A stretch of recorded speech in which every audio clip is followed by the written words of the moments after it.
Hello guys, welcome back to another video. তো আজকে চলে আসলাম নতুন একটা রেসিপি নিয়ে। রেসিপিটি হচ্ছে লাউ পাতার বড়া রেসিপি। আর আমি লাউ পাতা খুব পছন্দ করি। লাউ পাতার বড়া একবার খেলে বারবার খেতে ইচ্ছে করবে।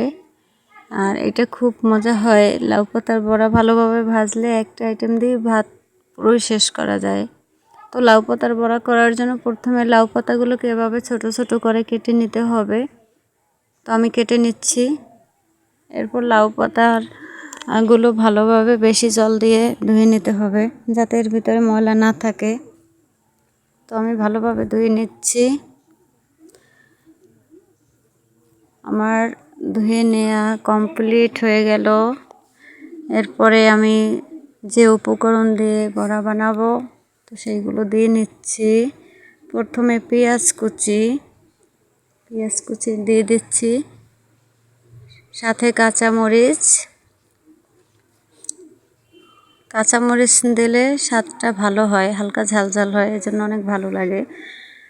তো এরপরে দিয়ে নিচ্ছি রং করার জন্য, কালারটা যাতে ভালো আসে সেজন্য হালকা পরিমাণ হলুদ। আপনাদের ভালো লাগলে দিবেন, ভালো না লাগলে দেওয়ার কোনো দরকার নেই, এটা যার যার ইচ্ছে।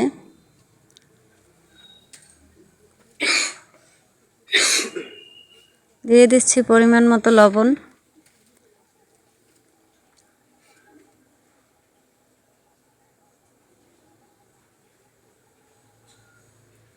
দিয়ে দিচ্ছি ময়দা।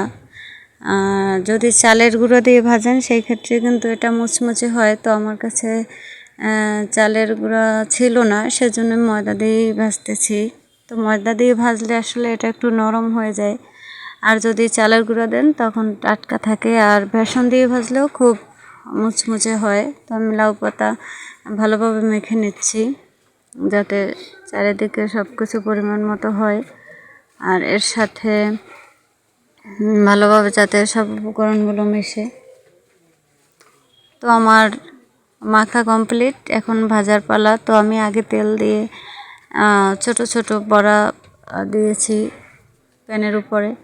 তো আমার এক পাশ হয়ে গেল, তো এই অপর পাশে আমি উল্টিয়ে দিচ্ছি এক পাশ হওয়ার পরে। তো এই যে দেখতেছেন, আসলে বড়াগুলো দেখলেই বোঝা যায় যে আসলে খুব মুচমুচে হয়েছে এবং কালারটা কিন্তু খুবই সুন্দর আসছে, দেখলেই কিন্তু বোঝা যায়। আর আপনাদের কাছে ভালো লাগলে অবশ্যই কমেন্ট করবেন যে আসলে কেমন হয়েছে। তো আমার এই যে অপর পাশে ভাজা কমপ্লিট, দেখেন কালারটা কিন্তু খুবই সুন্দর আসছে। তো আজকের মতো এই পর্যন্তই, ভালো থাকবেন সবাই, বাই বাই, টাটা।